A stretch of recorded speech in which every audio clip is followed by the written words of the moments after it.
Before we begin, it's critical to understand that the information provided in this video is for educational and informational purposes only, and is not a substitute for professional medical advice, diagnosis, or treatment. Please consult with a qualified healthcare professional regarding any medical or mental health condition. Never disregard professional medical advice or delay in seeking it because of something you have seen or heard in this presentation. Your mental wellness journey is unique to you and should be guided by those qualified to support it.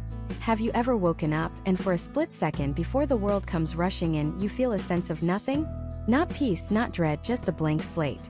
And then it hits you. The alarm, the emails, the to-do list, the weight of yesterday's worries and tomorrow's anxieties. You swing your legs out of bed and it feels like you're stepping onto a treadmill that was already running at full speed. You go through the motions, the coffee, the commute, the meetings, the small talk, but you feel like a ghost in your own life. You're there, but you're not there. You smile, you nod, you perform, but inside there's a quiet, persistent whisper asking, "Is this it?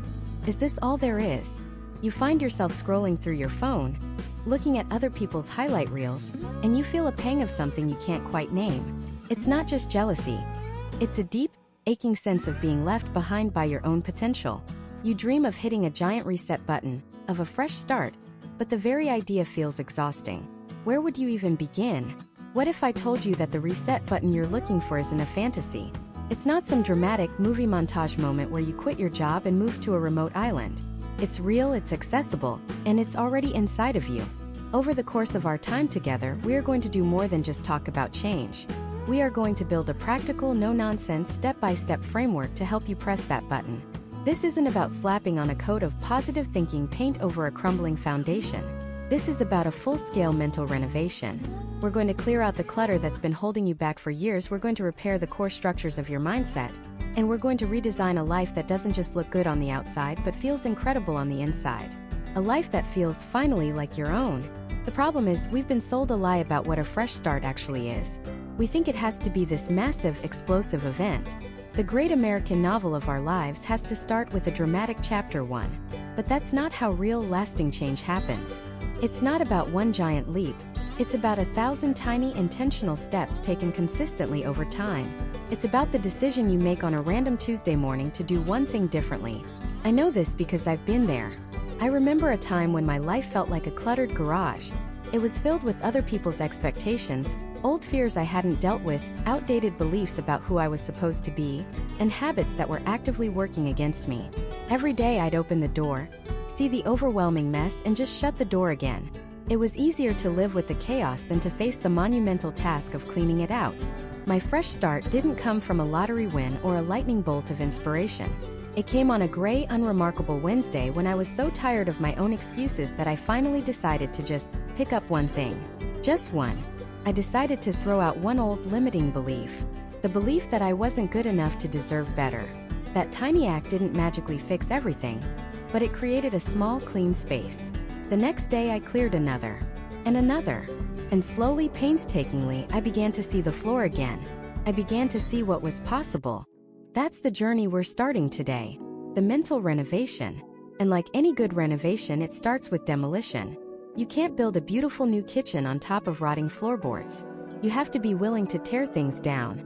We have to get brutally honest about what's not working in our lives. We have to identify the mental habits, the emotional baggage, and the self-sabotaging patterns that have kept us stuck on that treadmill. This is the hardest part, but it's also the most crucial. It's about letting go. Letting go of the person you thought you were supposed to be to make room for the person you truly are. It's about giving yourself permission to be a beginner again. Think about it. In the United States, we are obsessed with the idea of the comeback story. The entrepreneur who failed 3 times before building a billion-dollar company. The athlete who recovered from a career-ending injury to win a championship. We love the destination, but we ignore the journey. We celebrate the shiny, finished product, but we're terrified of the messy, uncomfortable process of demolition and reconstruction. We want the after photo without having to live through the before. But the before is where the magic happens. The before is where you build resilience. It's where you discover a strength you never knew you had. The goal here isn't to become some perfect, flawless version of yourself. That's a trap. The goal is to become more you. A version of you that is less burdened by fear, less weighed down by the past, and more capable of navigating the future with a sense of purpose and, dare I say it, even excitement. So, how do we begin this demolition? We start by understanding the architecture of our own minds. Most of us are living in a house we didn't consciously design. The floor plan was laid out by our childhood experiences. The walls were put up by societal pressures. The furniture was chosen by our fears and insecurities. We're just tenants in our own minds, paying rent to our own negative self-talk every single day. The first step is to grab the blueprint, to see the structure for what it is. We need to become aware of the automatic thought patterns that run our lives on autopilot. That voice in your head that tells you you're not smart enough when you make a mistake at work? That's not you. That's just a faulty electrical wire that keeps short-circuiting. That feeling of dread that settles in your stomach on Sunday night? That's not a life sentence. That's a leaky pipe in the foundation that needs to be patched. Throughout this journey, we're going to become architects of our own minds. We're going to learn how to spot these structural weaknesses. We'll look at the science behind neuroplasticity, the incredible ability of your brain to rewire itself at any age. You are not stuck with the brain you have. You can literally build a new one, a brain that is more resilient to stress, more optimistic, and more focused on solutions instead of problems. We'll break down the process into manageable steps. We'll start by tackling the biggest saboteur of them all, your own inner critic, that relentless voice of doubt. We're going to learn how to turn down its volume, not by fighting it, but by understanding it and changing your relationship to it. Then we'll move on to our emotional habits. We'll learn how to process emotions like anxiety and frustration without letting them hijack our entire day. We'll replace reactive, knee-jerk patterns with thoughtful, intentional responses. This is your official invitation to step off the treadmill. This is your permission slip to stop performing and start living. But it requires a commitment from you. A commitment to be honest with yourself. A commitment to be patient with the process. And a commitment to show up, especially on the days you don't feel like it. This isn't a passive experience where you just listen. This is an active workshop on your own life. The only thing you need to bring to the table right now is a willingness to believe that a fresh start is possible for you. Not for some future version of you, not for you. Once you get it all together. For the you that is here right now reading this. The first step in any demolition is to identify the main support walls that need to come down. In our mental renovation, the most dangerous load-bearing wall, the one holding up the entire structure of stuck, is one you might not even realize is there. It's a hidden belief system, a quiet assumption propped up by 3 of the most destructive words in the English language. These 3 words are silently sabotaging your potential for happiness, and the first part of our work together is to expose them, understand them, and begin to dismantle the power they hold over you. These words aren't loud. They don't announce themselves. They are quiet assassins of the human spirit, delivered not by an enemy, but in the trusted, familiar whisper of your own inner voice. They form the invisible walls of a prison you didn't even realize you were building. A prison of missed chances, of quiet desperation, of a life lived on the sidelines. The first of these destructive phrases, the one that anchors you to a past you cannot change, is 3 simple words. It's too late. Think about it. How many times has a dream flickered in your mind, only to be snuffed out by that phrase? The dream of going back to school, of finally getting that degree. It's too late. I'm too old, everyone will be younger than me. The dream of changing careers, of pursuing something that actually sets your soul on fire. It's too late. I have a mortgage, a family. I can't risk it now. The dream of learning the guitar, of writing that novel, of traveling the world. It's too late. I should have done that when I was young and had no responsibilities. Every time you say it's too late, you are taking a temporary circumstance and making it a life sentence. You are looking at the timeline of your life as a single straight road with a finish line you've already passed. But that's not how life works. Life is not a race. It is a series of seasons. There is a season for planting, a season for growing, and a season for harvesting. And guess what? You can start a new planting season at any time. Vera Wang didn't design her first dress until she was 40. Colonel Sanders franchised KFC at 65. Laura Ingalls Wilder published the first Little House book at 65. Your past is not a verdict. It is a reference library. It's data. It's a collection of lessons you paid for with your time and your heart. To say it's too late is to disrespect the very curriculum your life has given you. The truth is, your experiences, your failures, your detours, they haven't disqualified you. They have qualified you. They have given you a perspective and a wisdom your younger self could only dream of. The only thing that is ever too late is to keep believing that lie. The second saboteur is more subtle, a thief that operates in the bright light of day, often disguised as ambition. It's the phrase that keeps you chained to an impossible standard, constantly comparing your life to a fantasy. These three words are, I should be further along in my career by now. I should be married. I should own a house. I should be happier, thinner, richer, more successful, more something. This phrase, I should be, is the engine of modern anxiety. It's fueled by the perfectly curated highlight reels we see on social media. The polished success stories that conveniently omit the years of struggle, doubt, and chaos. We see a friend's vacation photos from Italy and think, I should be traveling more. We see a former classmate's promotion on LinkedIn and think, I should be more successful. We are constantly measuring the messy, complicated, beautiful reality of our own lives against a flawless, photoshopped illusion. And in that comparison, we always come up short. Joy becomes impossible because nothing is ever good enough. Let me ask you a question. Who wrote these shoulds? Who created this universal checklist for a successful life that you're beating yourself up with? Was it you? Or was it a rulebook you inherited from your parents, from society, from advertising, without ever stopping to ask if those rules even made sense for your life? The moment you replace I should be with I am, everything changes. I am doing the best I can with what I have. I am on a path that is uniquely my own. I am grateful for where I am right now, even as I work toward where I want to be. I should be is a judgment. I am is an observation. One is a cage, the other is a starting line. You cannot build a fulfilling future when you are constantly at war with your present. Your journey does not need to look like anyone else's, because your destination is yours alone. And that brings us to the third and perhaps the most seductive of these saboteurs. It's the one that feels like a warm, comforting blanket, but is actually a straitjacket. It's the lie we tell ourselves when we're afraid, the promise that absolves us of all responsibility in the present moment. The three words are, I'll start tomorrow. Oh, tomorrow. That magical, mythical land where we all have perfect discipline, boundless energy, and unshakable motivation. Tomorrow is where we'll start the diet, write the first chapter, make the difficult phone call, and finally get our lives in order.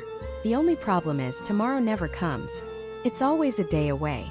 I'll start tomorrow is the master of procrastination, and it's crucial to understand that procrastination is not laziness. Laziness is not caring. Procrastination is caring so much that you're terrified. You're terrified of failing. You're terrified of not being good enough. You're even terrified of succeeding, and what that might demand of you. So you put it off. You say, I'll start tomorrow, because it feels safer than starting today and potentially falling short. That one little sentence gives you permission to stay in your comfort zone. It's a get-out-of-jail-free card for taking action, but the comfort it provides is a sham. Every tomorrow you declare adds another brick to the wall between you and the life you want to live.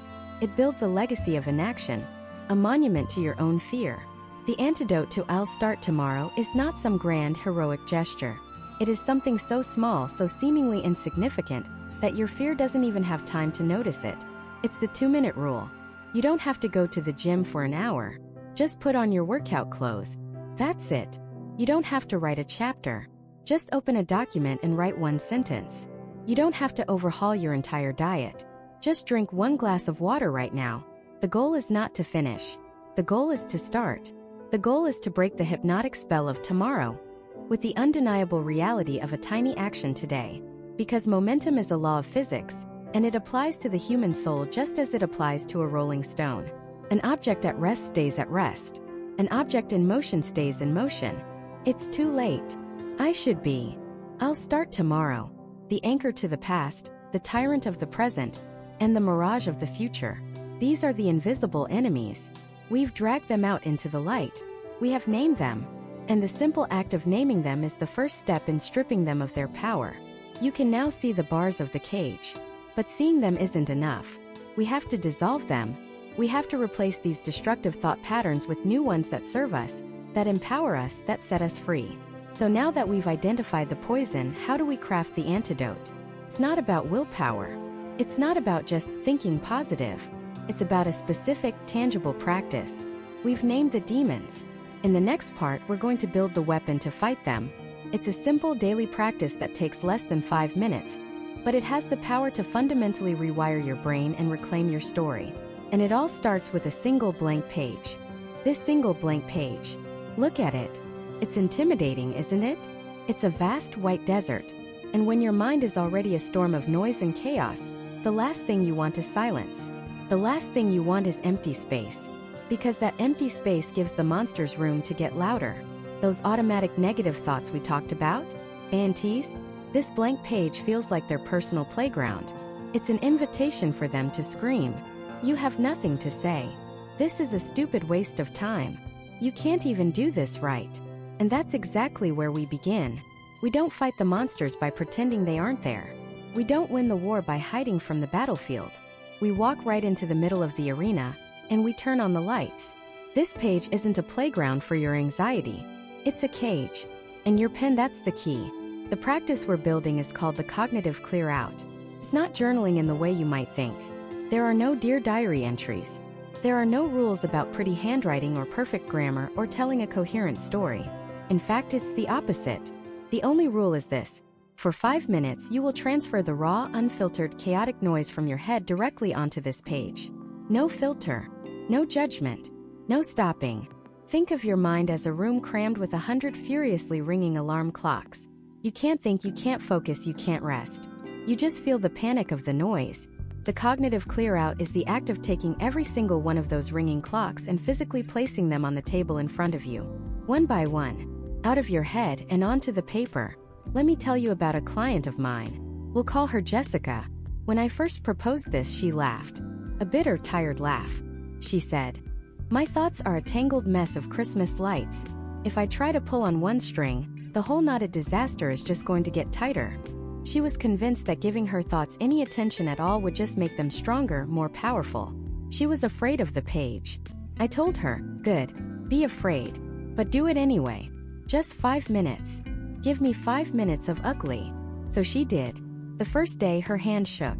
She wrote, "This is so dumb, I don't know what to write, what am I even doing, I have so much work to do, that email from my boss was so passive-aggressive, did I mess up that report, I bet I did, I'm going to get fired, and my car is making that noise again. I can't afford a mechanic right now, what if it breaks down on the freeway, I feel so overwhelmed I can't breathe." It was one long, breathless, punctuation-free sentence of pure panic. When the 5-minute timer went off, she stared at the page. She told me later it felt like looking at poison. It was just a black scribble of her deepest fears. She felt worse. She almost quit right there. But she didn't. The next day she did it again. And the next. And on the 4th day something shifted. She was in the middle of writing about a difficult conversation she needed to have with her sister. The words tumbling out in a frantic mess, when her pen just stopped. She looked at the sentence she had just written. "She's going to think I'm a complete failure." And for the first time, seeing that thought written down, isolated on the page instead of ricocheting around her skull, she saw it for what it was. Not a fact. Not a prophecy. Just a thought. A string of words. She saw the tangled Christmas light, but it wasn't a giant, impossible knot anymore. It was just one single identifiable bulb. And she realized she could test it. She could see if it still worked, or if it was burnt out. This is the neurological magic of the cognitive clear out. When these negative thoughts are swirling inside your head, they're handled by the limbic system, specifically the amygdala. This is your brain's primitive, emotional, fight-or-flight alarm center. It doesn't do logic. It only does fear. It treats a scary thought about your boss the same way it treats a tiger jumping out of the bushes. It's pure, irrational, overwhelming panic. But the moment you engage in the physical act of writing, the moment you have to find the specific words, form the letters, and read them back with your eyes, you force a different part of your brain to get involved. You activate the prefrontal cortex. This is the logical, rational, problem-solving part of your brain. Theo, the adult in the room. You are literally taking a thought from the panicking, emotional part of your brain and handing it over to the calm, logical part.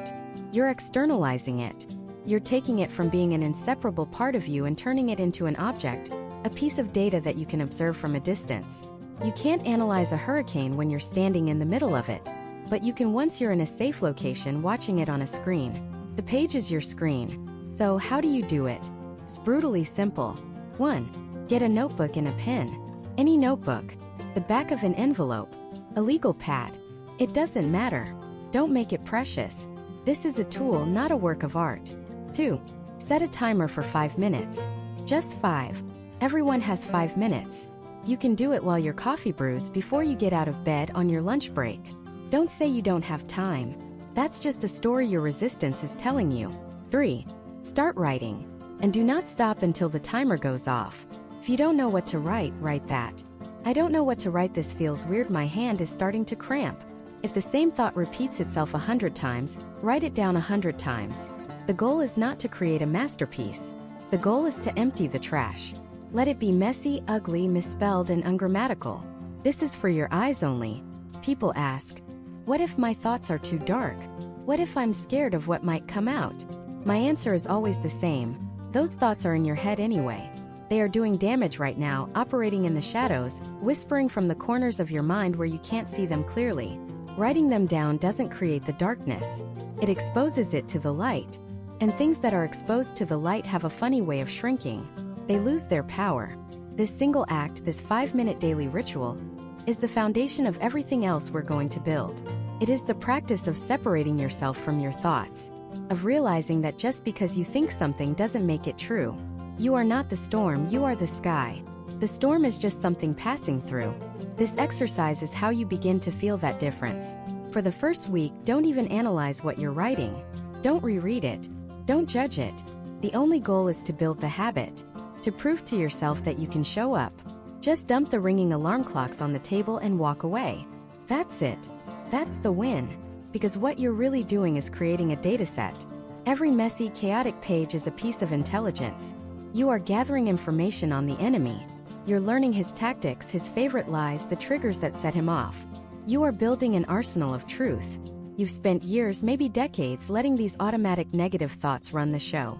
They've had free rein in the command center of your mind. Today that ends. Today we start our surveillance. We start logging their every move. So your mission, should you choose to accept it, is simple. 5 minutes. A pen. A page. Every day until our next session. Capture the noise. Cage the monsters. Don't fight them, don't argue with them. Just get them out of your head and onto the paper.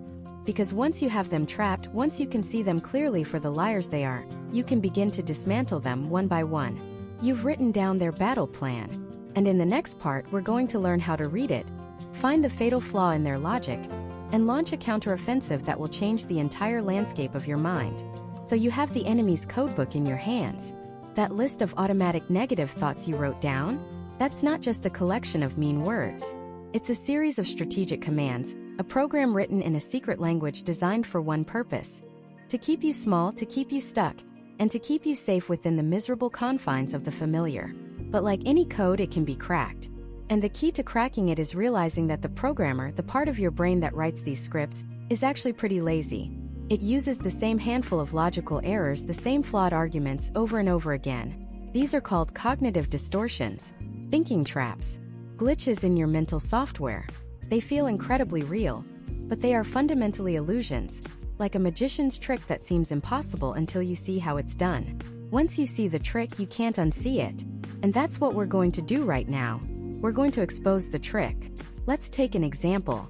Imagine a woman named Sarah. Sarah is brilliant. She's been working for months on a major presentation for a potential new client at her company. She poured her heart into it, worked late, skipped lunches, and crafted what she believed was a game-changing proposal. She stands up in the boardroom, delivers the presentation, and it goes, okay. Not amazing, but okay. A few people seemed impressed, a few were on their phones. At the end, her boss says, good work, Sarah. Let's see what they come back with. Later that day, she gets the email. The client decided to go with another firm. Instantly, the thought hits her like a physical blow. I'm a total failure. I blew the most important presentation of my career. And now everyone at work knows I'm incompetent. Let's freeze that moment. This thought feels like an objective truth, a news report on the facts of her life. But it's not. It's the enemy battle plan. And it's riddled with fatal flaws. Let's read the code. The first line of code is, I'm a total failure. This is one of the most common and most destructive thinking traps of all or nothing thinking. Sometimes it's called black and white thinking. It's the perfectionist's prison. In this distorted reality, there is no middle ground. There are no shades of gray.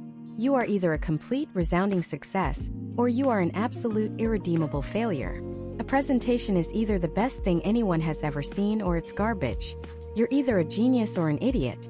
Think about how absurd this is in any other context.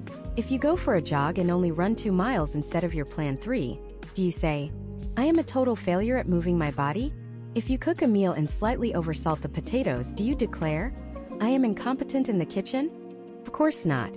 But when it comes to the things that matter most, our careers, our relationships, our self-worth, we allow this ridiculous binary logic to rule our minds. The truth is, Sarah's presentation was not a total failure. It was a presentation that didn't win a client. That's it. It existed in the vast, nuanced gray area of life where most things happen. The second line of code in her thought is, "I blew the most important presentation of my career, and now everyone at work knows I'm incompetent." Here we see 2 more classic glitches working in tandem. First is catastrophizing, or as I like to call it, the crystal ball of doom. This is where you take one negative event and project it into the future as an endless chain of disaster. Sarah lost one potential client. The crystal ball of doom tells her this single event will now define her entire career. That this one loss is not a data point but a destiny. It's the voice that whispers, "This is just the beginning of the end." It takes a single rain cloud and convinces you a biblical flood is on its way. The second glitch here is mind reading. Sarah has decided with absolute certainty that she knows what everyone at work is thinking. Not just her boss, not just a few colleagues, everyone. She has concluded they all think she's incompetent. But does she have any actual evidence for this? Did she survey every single person in her office? Did her coworkers send out a company-wide memo detailing her alleged incompetence? No. She's projecting her own insecurity and fear onto them. She's assuming their inner world is as critical and harsh as her own. In reality, most of them are probably worried about their own presentations, their own deadlines, and what they're going to have for dinner. So look at what we've done. We've taken this massive, terrifying monster of a thought, "I'm a total failure and everyone knows I'm incompetent," and we've dismantled it.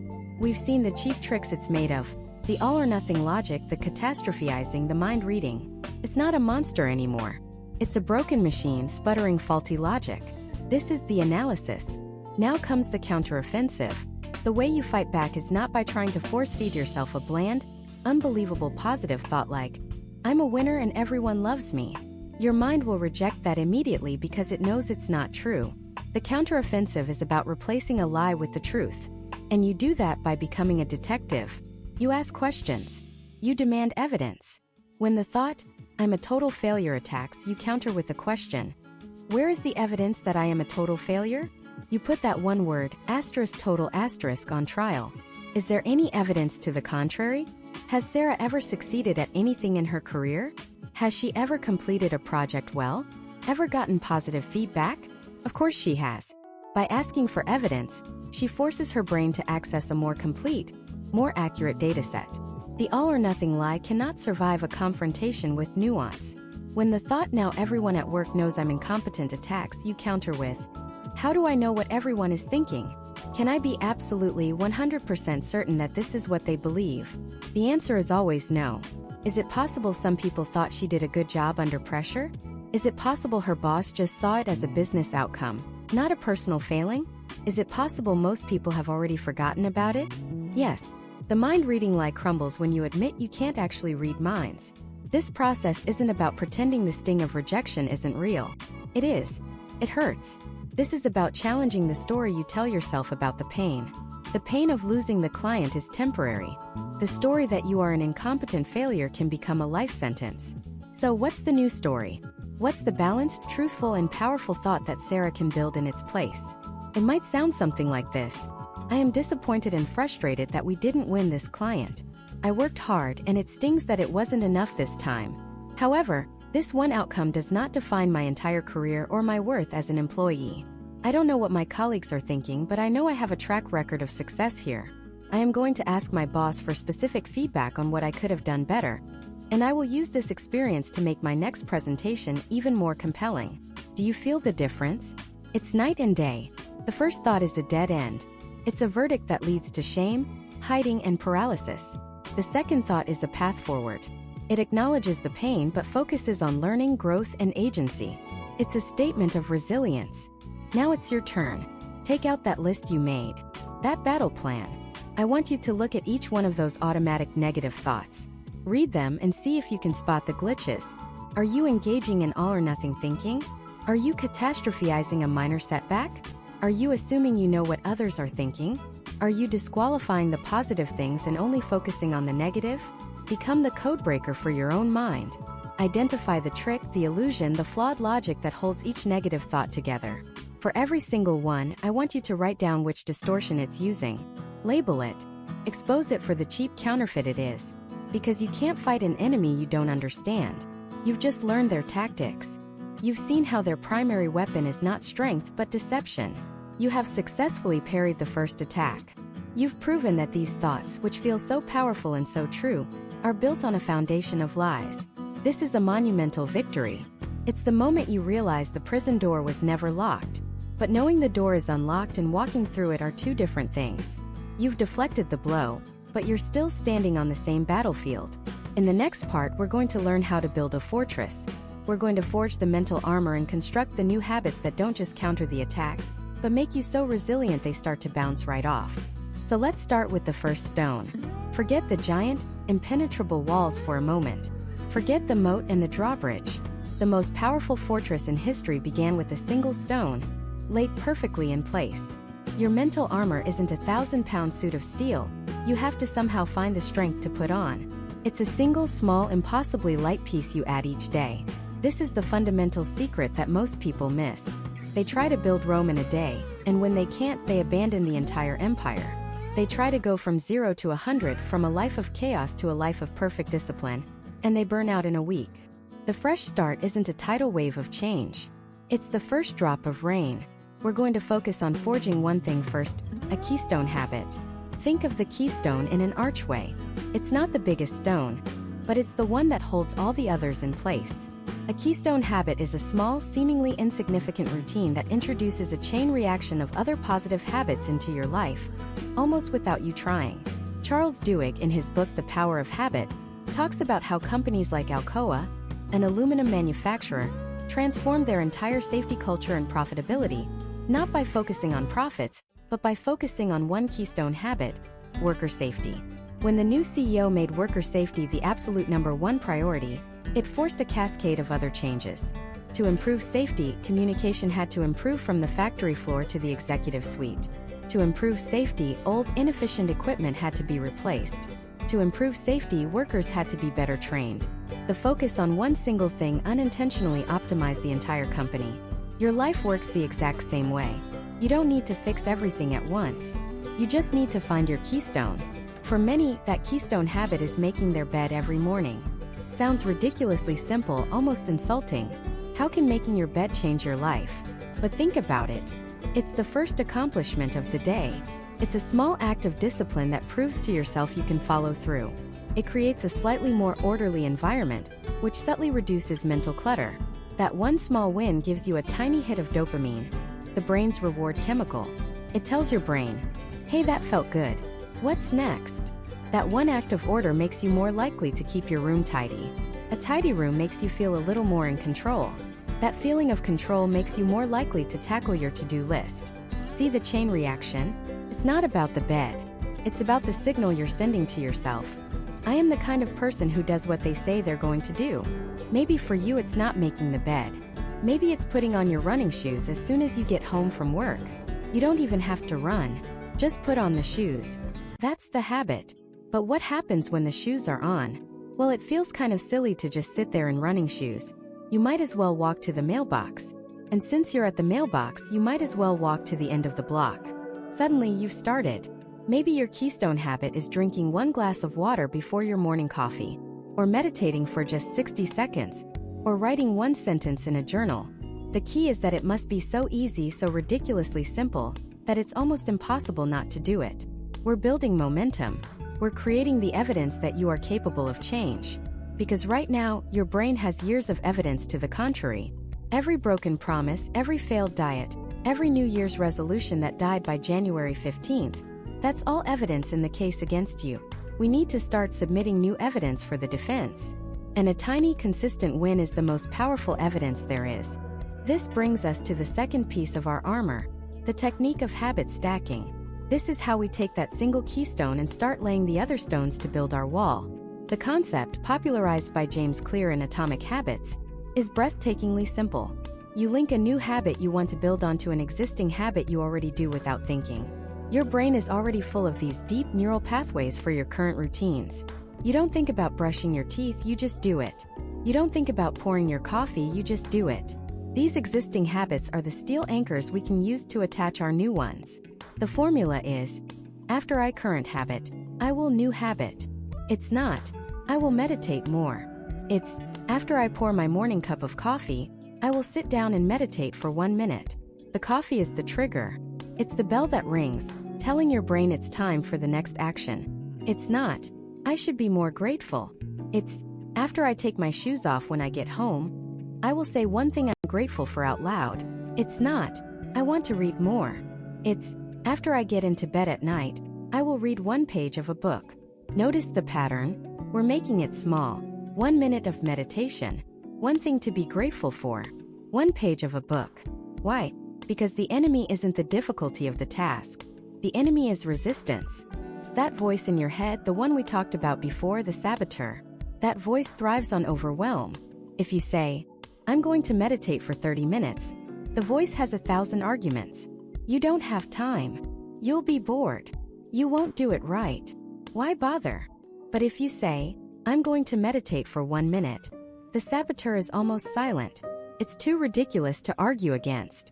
Anyone has 1 minute. The goal isn't to become a master meditator on day 1. The goal is to become the person who shows up. The goal is to build the identity of someone who meditates. Every time you complete that 1-minute session, you are casting a vote for that new identity. You are laying another brick in the fortress wall. The first day you lay a brick. It's just a brick. The second day, another brick. It's just 2 bricks. But after a month, you have a small wall. After 6 months, you have a fortification. After a few years, you have a castle. You didn't build a castle. You just laid 1 simple, easy-to-place brick every single day. Let's make this real. Think about an area of your life you want to change. Maybe it's your health, your career, your relationships. Don't think about the grand outcome. Don't picture the finish line. That's too far away. Just picture the starting line. What is the smallest possible action, the 2-minute rule, that starts the process? If you want to be a writer, the habit isn't write a chapter. The habit is, open the document. If you want to be healthier, the habit isn't run a marathon. The habit is put on your running shoes. If you want to learn an instrument, the habit isn't practice for an hour. The habit is take the guitar out of its case. Start there, then stack it. After my lunch break begins, I will open the document. After I change out of my work clothes, I will put on my running shoes.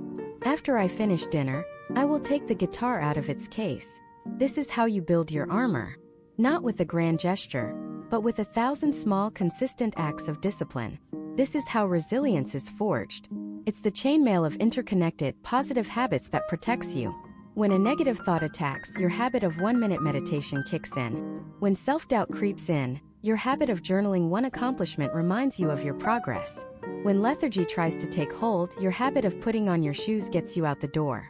Each habit is a single link in the mail, but together, they form a protective layer that makes you stronger, more centered, and more in control. You are the architect of your mind. You are the blacksmith of your will. The tools are simple. Identify 1 keystone habit that you can start today. Make it so small it's laughable. Then, use habit stacking to anchor it to your existing routine. This isn't about a massive, painful overhaul of your life. It's about a gentle, intelligent, and strategic upgrade. It's about making small, incremental improvements that eventually lead to a profound transformation. We've laid the foundation and started building the walls. We are forging the armor link by link. But every fortress has a command center, a place where the strategy is decided, where the intelligence is gathered, and where the commander-in-chief makes the critical decisions. In the next part, we're going to step inside that command center and learn how to master the most powerful weapon of all, your own thoughts. This command center, your mind, is the most sophisticated piece of technology on the planet. Processes millions of bits of information every second. It runs simulations, predicts futures, and stores a lifetime of data. But like any command center, it's vulnerable, can be fed bad intelligence, can be thrown into chaos by false alarms. And for many of us, that's the default state. The alarms are blaring, the reports are contradictory, and the commander, that's you, is overwhelmed, making decisions based on fear and faulty data. The most powerful weapon isn't a weapon at all. It's the intelligence system. It's the ability to distinguish a true threat from a false alarm. To see the battlefield for what it is, not what your fear tells you it is. And the enemy we're fighting isn't out there. It's inside the command center itself. It's a set of cognitive distortions, common glitches in our mental software that twist reality. Think of them like enemy propaganda broadcast directly into your headquarters.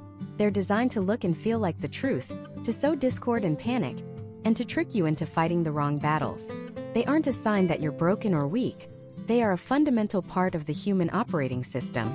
But recognizing them is the first step to disarming them. Let's declassify a few of the most common enemy tactics. The first is called all-or-nothing thinking. This is the perfectionist trap. You see everything in black and white. You're either a complete success or an absolute failure. You start a new diet and for 3 days you're perfect. You're a health god. But on day 4 you eat a single cookie. The broadcast in your head immediately switches. You failed. You have no willpower. The entire diet is ruined. You might as well eat the entire package now and start over next Monday. See how that works? One small deviation from the plan isn't seen as a minor course correction. It's a catastrophic failure that invalidates the entire mission. There is no middle ground, no room for being human. Next up is the master of anxiety, a tactic called catastrophizing. This is the what-if spiral. Your mind takes a small negative possibility and blows it up into an absolute certainty of doom. You send an important email to your boss, and you don't get a reply within an hour. The catastrophizing broadcast begins. She must hate it. I'm definitely getting fired. How will I pay my rent? I'll be homeless. My life is over. A tiny spark of uncertainty is doused in gasoline and turned into a raging inferno. Your command center goes on high alert for a 5-alarm fire when, in reality, your boss was just in a meeting.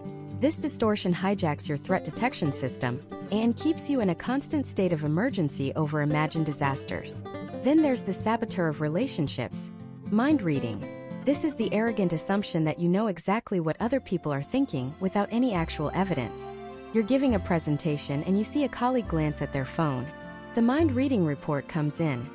He's bored. He thinks I'm an idiot.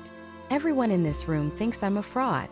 You don't consider that he might be getting an urgent text from his kid's school, or that he's taking a note about your brilliant idea. No, your mind has decided it has telepathic powers, and it always uses them to confirm your worst fears about yourself. And closely related is the agent of self-blame personalization. This is the belief that everything negative that happens is somehow your fault. Your friend is quiet and distant at dinner. The immediate intelligence report? It must be something I said. I've offended her. I'm a bad friend. You don't consider that she might have had a terrible day at work, a fight with her partner, or is just exhausted. Personalization puts you at the center of every negative event, making you the captain of a ship that's always sinking because of your own incompetence. These are just a few of the enemy's tactics. They are subtle, they are convincing, and they have been running unopposed in your command center for years. So how do we fight back? How do we reclaim control? We don't need a bigger weapon. We need a better strategy. And that strategy can be broken down into 3 simple steps. Think of it as your new standard operating procedure for all incoming intelligence. The 3 C's: catch it, challenge it, change it. First, you have to catch it.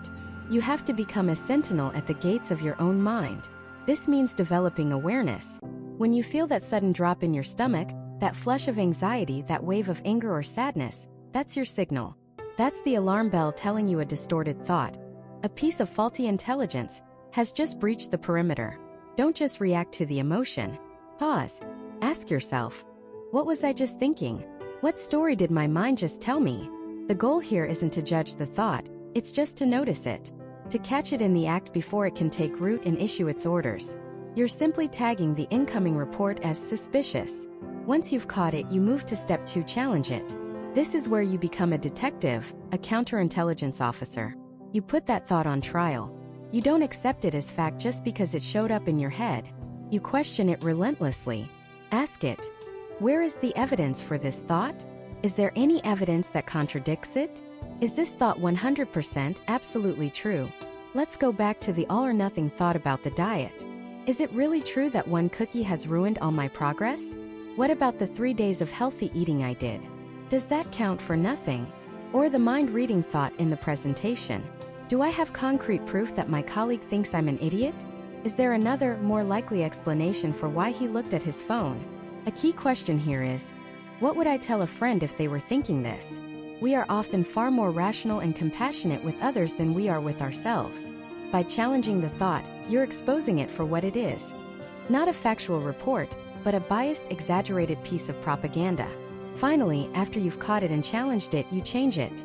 This is the most crucial step. You don't just leave the faulty intelligence report sitting on the desk. You actively replace it with a more accurate, balanced, and constructive one. This isn't about lying to yourself or engaging in blind optimism. It's about aligning your thinking with reality. It's about providing your command center with high-quality intelligence so you can make effective decisions.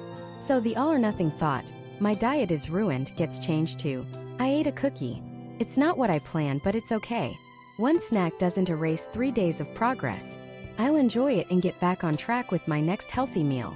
The catastrophizing thought, "I'm going to get fired because my boss hasn't replied," gets changed to, "I don't have enough information to make that conclusion. There are many reasons for a delayed reply. I'll focus on my next task and trust that if there's an issue, she'll let me know in a professional way." The mind-reading thought, "Everyone thinks I'm a fraud," gets changed to, "I can't know what other people are thinking. I can only control how I deliver this presentation. I'm focusing on sharing what I know and providing value." Catch it, challenge it, change it. This is your new protocol. This is how you take back your command center. It won't be easy at first. These distorted thought patterns are deeply ingrained habits, like well-worn trenches on a battlefield. Your mind will automatically want to follow them. But every time you consciously practice the 3 C's, you are digging a new trench. You're building a new neural pathway. You are retraining your intelligence officers and recalibrating your entire defense system. You are teaching yourself to distinguish the signal from the noise, the truth from the distortion. You are becoming the calm, clear-headed commander who makes decisions not based on fear and propaganda, but on the grounded reality of the situation. This is the foundation of mental strength. And now you have the blueprint. But a blueprint, no matter how perfect, has never built a single home. It's a map. It's a promise of what's possible. But it's useless without a construction crew. It's just ink on paper until the first shovel breaks ground. And you are the architect, the foreman, and the entire crew all in one. The work begins not with a grand gesture, but with a single deliberate action. We are not building a garden shed here. We are building a skyscraper of the self, a structure designed to withstand the storms of life. And a skyscraper doesn't start at the penthouse. It starts deep in the cold, hard dirt. Starts with the foundation. So let's talk about the first concrete pour. Let's talk about the real, tangible work of laying that foundation one small piece at a time. Your first task is to choose one brick. Just one. This is what we'll call your non-negotiable anchor. It is one small positive action that you will commit to doing every single day without fail. I'm not talking about meditating for an hour, or running a marathon, or rewriting your entire life story by Tuesday. The power is in the smallness. The power is in the consistency. Your anchor could be 5 minutes of direct sunlight first thing in the morning, before you touch your phone. It could be drinking one full glass of water before your coffee. It could be writing down 3 things you are grateful for in a notebook. It could be 10 intentional deep breaths the moment your feet hit the floor. It has to be so simple, so achievable, that the part of your brain that loves excuses has absolutely nothing to work with. It has to be almost laughably easy. Why? Because this isn't about the action itself. It's about the promise. Every single time you perform this tiny act, you are casting a vote for your new identity. You are sending a powerful signal to your subconscious mind that says, "I am a person who follows through. I am a person who keeps promises to myself." For so many of us, the foundation of our anxiety and depression is a deep, eroding sense of self-betrayal. We say we'll eat better, we say we'll wake up earlier, we say we'll be kinder to ourselves, and then we don't. Each broken promise is a hairline crack in our self-trust. The non-negotiable anchor is how we start to seal those cracks. It's the first solid proof that you can rely on you. Now, the moment you decide on your anchor, you are going to meet a formidable enemy. It's a shape-shifting, insidious force that lives inside all of us. Let's call it the resistance. The resistance is that gravitational pull back to the familiar comfort of the couch. It's the seductive whisper of just one more episode. It's the voice that says, "You're too tired today. You deserve a break. Start tomorrow." What difference will 5 minutes of sunlight really make anyway? The resistance is the master of rationalization. It will use your own logic against you. And here is the secret to defeating it. You don't fight it with motivation. Motivation is a fickle friend. It's a burst of chemical energy that only shows up on sunny days when you've had a good night's sleep. We are not building a life based on motivation. We are building a life based on discipline. And discipline is the friend who shows up in the pouring rain, with an umbrella and a thermos of coffee, ready to work. Discipline is what you do when you least feel like doing it. So how do you cultivate discipline when your willpower feels like it's running on empty? You don't. You redesign the game. You stop relying on willpower altogether. Willpower is a finite resource. It's like your phone battery. It starts at 100% in the morning, and every decision you make, every temptation you resist, drains it. By 8 p.m. you're in low power mode and the resistance knows it. That's when you order the pizza you swore you wouldn't. So stop trying to win by having a bigger battery. Instead, you become an architect of your environment. You rig the game so that your desired actions are the easiest possible path. You make your non-negotiable anchor the path of least resistance. If your anchor is to drink a glass of water, you don't just hope you remember. The night before, you fill a glass and place it on your nightstand, right next to your alarm. It is physically easier to drink it than to ignore it. If your goal is to go for a walk, you lay out your walking shoes, your socks, your clothes, right where you'll trip over them in the morning. You remove the friction. If your goal is to stop scrolling on your phone, you don't just try harder. You move the distracting apps off your home screen into a folder named Junk on the very last page. You add a layer of friction to the bad habit and remove it from the good one. You are the designer of your world. Ask yourself, is your environment a temple designed to support your best self? Or is it an obstacle course designed to trip you up? Your kitchen, your bedroom, your phone's home screen. These are the battlegrounds where your fresh start will be won or lost, and it will happen not in a moment of heroic struggle, but in 1,000 tiny pre-planned decisions. Think of a master Japanese swordsmith forging a katana. The legendary strength of that blade doesn't come from one mighty hammer blow. It comes from a process. The smith heats, hammers, and folds the steel over and over and over again, thousands of times. Each fold creates a new layer, burns out an impurity, and integrates strength into the very molecular structure of the blade. Most of those individual folds are invisible in the final, polished product. But the sword's ability to bend without breaking, to hold a razor's edge, is impossible without every single one of those seemingly insignificant actions. Your daily anchor, your redesigned environment, your choice to add one tiny bit of positive friction. These are your hammer blows. These are the folds. You are not just doing a thing, you are folding your own character. You are hammering out the impurities of self-doubt and forging the resilience you need. And just like the swordsmith, you must trust the process, especially on the days when you can't see the progress. Because in the beginning, the changes will be almost invisible. You won't feel like a new person after one day of drinking water. You won't solve all your problems after a week of 5-minute walks. This is where most people give up. They expect a lightning strike, and all they get is a quiet Tuesday. But beneath the surface, the foundation is setting. The steel is tempering. To stay the course, you need to start gathering evidence. You need to become a scientist of your own life. Get a simple notebook, and at the end of each day, track the unseen. Don't just track whether you did your anchor habit. Track your mood on a scale of 1 to 10. Track your energy level. Track your irritability index. How quickly did you get annoyed today? You are building a case file. You are gathering data to prove to the skeptical, critical part of your brain that this is working. In a month, you'll look back and you won't see a miracle. But you might see that your average mood went from a 4 to a 6. You might see that you had more high-energy days. You might see that the comment from your coworker that would have ruined your day 3 weeks ago now just bounces off you. This is the alchemy of action. This is how you turn small, almost trivial daily efforts into the pure gold of a resilient mind. You are no longer just the person with a blueprint. You are the person with dirt under their fingernails.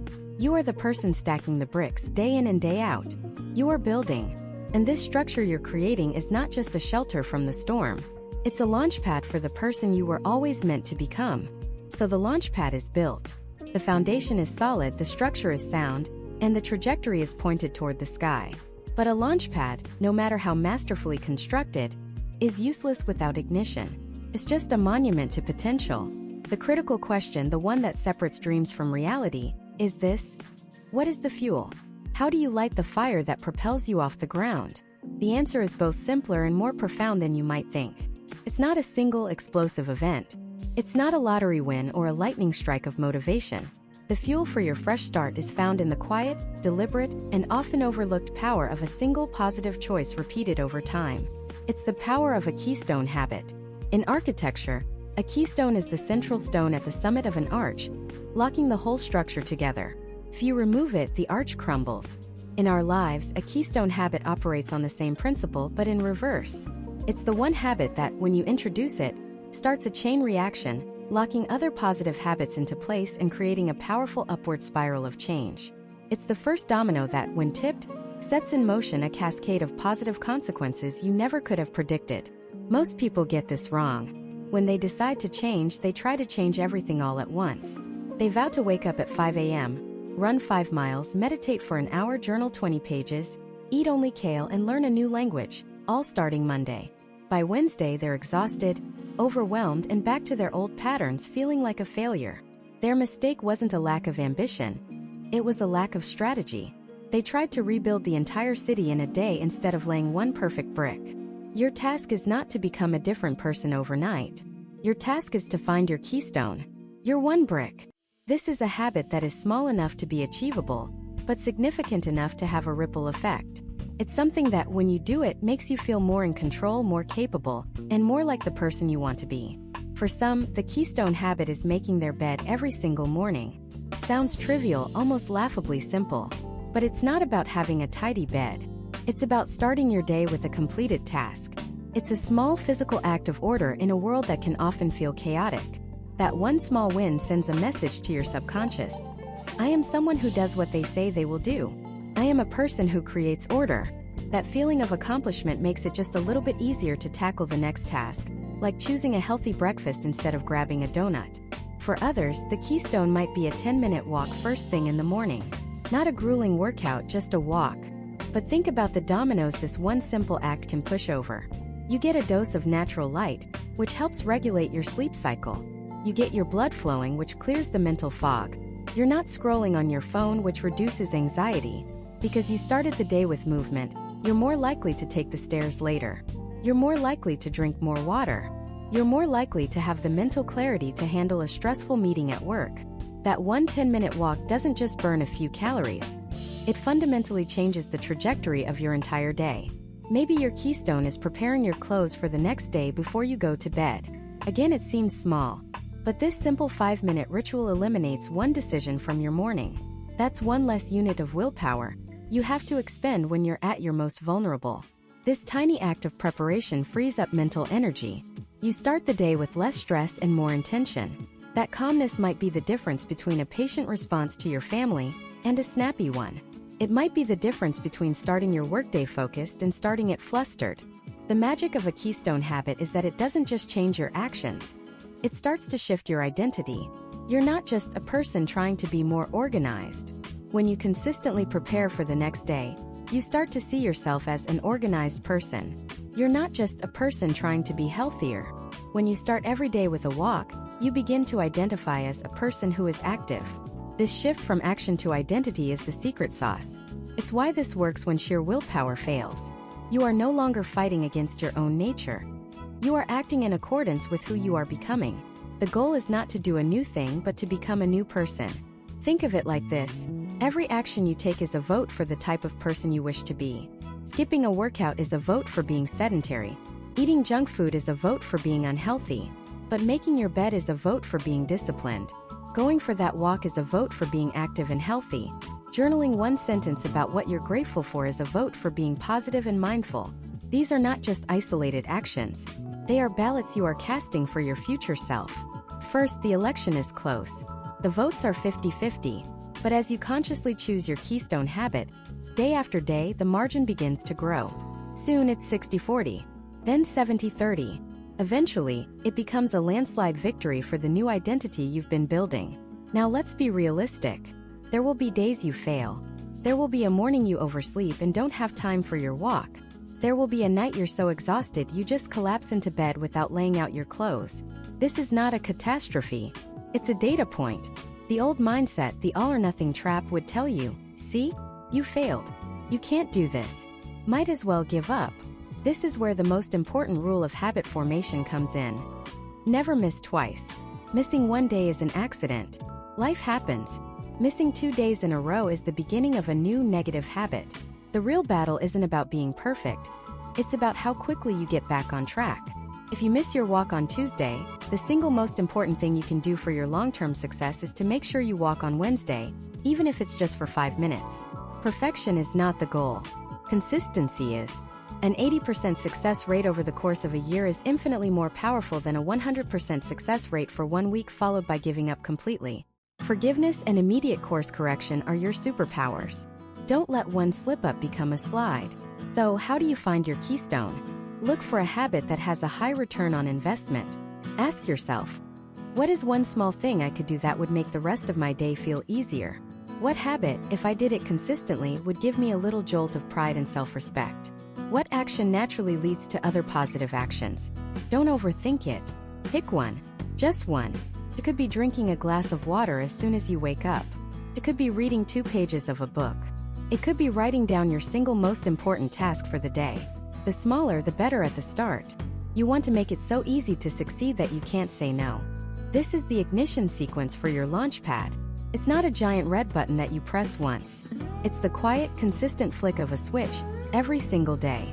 It's the humble, unglamorous work of showing up for yourself in a small way, and then letting the power of that consistency compound over time. This isn't about a dramatic overhaul. It's about a gentle, deliberate course correction. It's about proving to yourself with concrete evidence that you are in control. You are the one who decides. This single habit is your first declaration of independence from your old patterns. It's the spark that lights the fuel, the first rumble of the engines, the moment you begin to feel the ground shake as you prepare for liftoff. You've built the structure. Now it's time to light the fire. And that fire isn't a gentle, welcoming hearth. It's a detonation. It's the volatile, chaotic, and utterly magnificent explosion of putting intention into motion. This is the moment where theory dies and reality is born. It's terrifying. Your hand trembles as it reaches for the switch. Every cell in your body, conditioned by years of comfort and predictability, screams in protest. Don't do it, it whispers. It's safe here. It's known. What if you fail? What if you get burned? This is the final test of the old gatekeeper, the last stand of the status quo. It throws every ounce of fear, doubt, and inertia it has at you, right in this critical second before ignition. Because it knows that once that fire is lit, the entire landscape changes forever. So you take a breath. You honor the fear, you acknowledge the doubt, but you do not obey it. You flip the switch, and the world erupts. The initial moments of a fresh start are never graceful. They are violent. It's the rocket straining against its bolts, shuddering and groaning under forces it was built for but has never before experienced. This is the phase of maximum dynamic pressure. In aerospace, this is the point where the combination of the rocket speed and the density of the air puts the most intense structural stress on the vehicle. One weak point, one unexamined flaw, and the whole thing disintegrates. Your mental wellness journey has the exact same point. It's usually about 3 days to a week in. The initial novelty has worn off. The adrenaline of the decision has faded. And now the full crushing weight of atmospheric resistance presses in on you. The old habits, the old thought patterns, the gravitational pull of your past. It's all trying to tear you apart. This is where resolutions die. This is where gyms are empty by February. It's the point of maximum psychological pressure. Your brain, desperate to conserve energy and return to its comfortable automated state, will use every trick in the book. It will tell you you're too tired. It will tell you that one day off won't hurt. It will magnify every small discomfort into an unbearable pain. It will whisper that you weren't cut out for this anyway, that you should have known better. Recognizing this phase is your first line of defense. Don't be surprised by it. Expect it. Welcome it. The intense shaking isn't a sign that you're failing. It's a sign that you're moving fast enough to create friction. It's proof of liftoff. So how do you survive it? You don't fight the pressure head-on. You become aerodynamic. You streamline your approach. First, you master the art of the ridiculously small start. We're not trying to achieve orbit on day 1. We're just trying to clear the tower. Forget meditating for 30 minutes. Your goal is to sit on the cushion for 1 minute. Just one. Forget writing a chapter of your book. Your goal is to open the document and write 1 sentence. Forget a full-blown workout. Your goal is to put on your gym clothes and do 5 push-ups in your living room. This isn't about the result. It's about building the identity of a person who starts. It's about casting a vote for your new self. The resistance your brain can mount against a 1-minute task is almost zero. It's so small, so non-threatening, that it bypasses the fear response. But the victory is real. You showed up. You lit the fuse. And tomorrow you can do it again. You build momentum not with one giant heroic push, but with 1,000 tiny undeniable acts of commitment. Second, you must, and this is non-negotiable, embrace being a clumsy, awkward, absolute beginner. The fire you light will not be a perfect, clean-burning flame. It will sputter. It will smoke. It will be messy. Your first attempt at a new habit will feel foreign. You will not be good at it. Your brain will interpret this lack of mastery as failure. It will say, "See? I told you. You're terrible at this. Let's just stop." You have to reframe this. You are not failing. You are collecting data. Your first awkward jog around the block isn't a failed workout. It's data on your current cardio level. Your first scattered journal entry isn't a failed attempt at mindfulness. It's data on how busy your mind is. Your first difficult conversation where you tried to set a boundary isn't a failed interaction. It's data on how you handle conflict. Stop judging the performance and start gathering the information. A scientist doesn't call an experiment a failure. It's just a result that produces more information. Be a scientist of your own transformation. Be curious. Be objective. And above all, be kind to your test subject, which is you. Third, you navigate maximum dynamic pressure by shedding unnecessary weight. You cannot launch a new version of yourself while carrying all the baggage of the old one. During this initial high-pressure phase, you must become ruthless in your focus. Pick one thing. Not 5. Not 3. 1. What is the single keystone habit that, if you implemented it, would cause the most positive ripple effect in your life? Is it waking up earlier? Is it cutting out sugar? Is it a 5-minute daily walk? Is it turning off your phone an hour before bed? Whatever it is, that is your mission. That is the primary engine you are focused on. Everything else is secondary. We have a limited supply of willpower, and in the beginning it's like rocket fuel, it burns incredibly fast. Don't waste it on 10 different initiatives. Pour all of your fuel into that one engine, that one habit, until it's burning strong and steady. Once you clear the thickest part of the atmosphere, you can think about firing up other engines. But for now, it's all about one. As you do this, as you apply these strategies, you will hear a voice. It will be loud, articulate, and sound suspiciously like your own. It's the voice of the warden of your old prison. The warden doesn't want you to leave. Your departure makes him obsolete. So he will stand at the bars of the cell, rattling them, yelling at you as you walk down the hall toward the exit. He'll list all your past failures. He'll remind you of every time you've quit. He'll tell you that the outside world is dangerous and you don't have what it takes. He'll call you a fraud, an imposter. Here is the secret. The louder the warden screams, the closer you are to freedom. His volume is a direct measure of your progress. When you're sitting quietly in the cell, he is silent. But the moment you start picking the lock, building that rocket, lighting that fire, he panics. He screams. Do not argue with the warden. Do not try to reason with him. Simply hear him, maybe even nod and say, "Thanks for sharing," and keep walking. His voice is the sound of the chains breaking. It is the soundtrack of your liberation. And then something incredible happens. If you can just hold on through the shaking, if you can keep your one engine firing through the pressure, if you can keep walking past the screaming warden, the shaking lessens, the roar of the atmosphere begins to thin. You feel a sudden exhilarating sense of lightness. You've broken through. You've pushed past the point of maximum dynamic pressure. You look out the window, and for the first time you can see the curve of the earth. You see the dark velvet black of space dotted with stars. You see the old world, the old patterns, the old prison shrinking below you. You are not free yet. You are not in a stable orbit. But you are out. You are above the clouds. You've done the hardest part. You've proven it's possible. The feeling is not just relief. It's a profound sense of awe. Awe at your own strength. Awe at your own courage. You survived the launch. But now, coasting in the silent, beautiful, and dangerous vacuum of this new space, a new question arises. How do you stay here? How do you stop yourself from being pulled back down by the relentless gravity you just escaped? How do you turn this breathtaking ascent into a sustainable, life-giving orbit? The answer isn't a single magic tether. It's not one giant anchor you drop to hold your position. If you try that, the anchor will eventually drag, the rope will fray, and the current of your old life will pull you back. The secret to staying in this new orbit isn't one big act of holding on. It's a million tiny acts of letting go. It's a shift from the brute force of a rocket launch to the elegant, continuous practice of navigation. Your old life was built on habit, on autopilot. Your new life must be built on intention. But here's the key. That intention doesn't have to be exhausting. We think we need monumental willpower, but what we really need is brilliant architecture. You're not just a visitor in this new space. You are its architect. And you start with the smallest possible building block, the 2-minute rule. Whatever new habit you want to form, scale it down until it takes less than 2 minutes to do. You want to meditate? Don't try for 30 minutes. Sit down and breathe deeply for 1 minute. Just 60 seconds. You want to journal to process your thoughts? Don't try to write 3 pages. Open the book and write 1 sentence. Just one. Today I felt. And that's it. You want to start exercising? Don't commit to an hour at the gym. Put on your running shoes. That's the entire task. This sounds ridiculously simple. Sounds like it won't work. But it's not about the action itself. It's about casting a vote for your new identity. Each time you write 1 sentence, you're casting a vote for, I am a writer.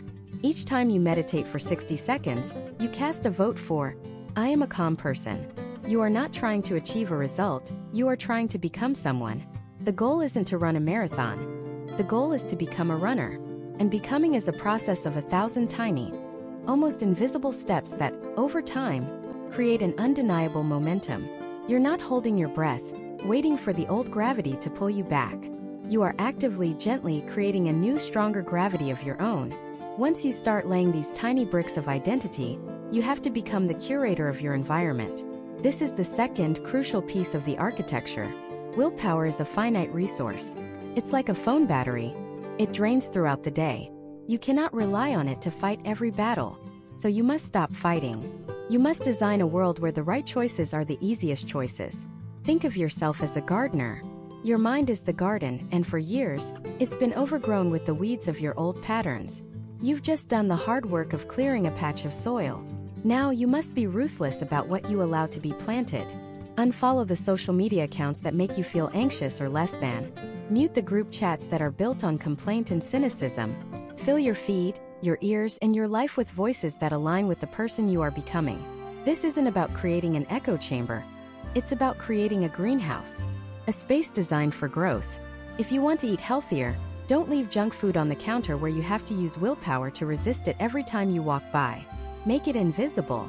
Put the fruit bowl front and center. If you want to read more, don't leave your phone by your bed. Leave a book there instead. You are scripting your own behavior by designing the set. You are making the path to your new self the path of least resistance. Every change you make to your environment is a silent instruction to your future self, making it easier for them to succeed when their battery is low. But even with the best architecture, storms will come. You will have a bad day. You will slip up. The voice of the old you, the one you thought you left behind, will whisper in your ear. It will say, "See? I told you. You can't change. This was all a fluke." And in that moment, you will face the most important test of your new life. In the old world, this is where the spiral would begin. A slip-up would lead to self-criticism, which would lead to shame, which would lead to giving up entirely. I already ruined my diet, so I might as well eat the whole pint of ice cream. I missed one workout, so my whole week is a wash. That is the logic of the prison. The logic of freedom is self-compassion. It is the roof on the house you are building, the thing that keeps you safe when the rain of failure begins to fall. Self-compassion is not letting yourself off the hook. It's treating yourself like you would treat a good friend who is struggling. You wouldn't scream at your friend for making a mistake. You wouldn't tell them they were worthless and should just give up. You'd say, "Hey, it's okay. You had a tough day. That doesn't erase all the progress you've made. What can we learn from this? Let's try again tomorrow." You must become that friend to yourself. When you fail, get curious, not furious. Ask yourself, what led to this? What was the trigger? What can I adjust in my environment or my approach to make it a little easier next time? Failure is no longer a verdict on your character. It is simply data. It's a signpost showing you where the path is a little tricky, where you might need to build a handrail or add a little more light. This single shift from self-flagellation to self-compassion is what turns a lapse into a lesson and what makes long-term change possible. It is the ultimate act of sustainable mental wellness. Finally, as you build this new life, you must choose who to invite inside. You may have launched into this new orbit alone, but you cannot stay here alone. We are social creatures, and our identities are reinforced by the people we surround ourselves with. Look around. Who in your life is living in a way that you admire? Who talks about possibilities instead of problems? Who celebrates your growth instead of being threatened by it? Seek those people out. Your new self needs a new tribe. It needs people who see and affirm the person you are becoming, not just the person you were. This might be the hardest step of all. It might mean creating distance from people you love, people who are still stuck in the gravitational pull you just escaped. It doesn't mean you abandon them, but it does mean you protect your own orbit first. You cannot lift someone else up if they are actively pulling you down. Find the people who make your new habits feel normal. The friend who also loves hiking. The online community dedicated to mindfulness. The mentor who has already walked the path you're on. When you are with them, your new identity isn't something you're striving for. It's simply who you are. It's the shared language you speak. This connection is the final piece. It's what turns your new house into a home. So you see, the power of a fresh start isn't in the explosive moment of liftoff. That's just the beginning. The true lasting power is found in the quiet, daily work of the architect. It's in laying one tiny brick of habit. It's in weeding one small corner of your garden. It's in speaking to yourself with kindness when a storm rolls through. It's in opening the door to people who bring light inside. This journey you've been on, watching this, thinking through your own life, it wasn't just about cleaning a room or packing a bag. It was about realizing you had the blueprints all along. The power was never in a destination. It was in the discovery that you could build. This isn't the end. This is the beginning. The fresh start is not a moment in time that you have to desperately cling to. It is a choice you get to make every single day with every single breath. The choice to lay another brick. The choice to be your own best friend. The choice to design a life that makes your soul feel at home. Your mental wellness journey doesn't end here. It begins now. Go build.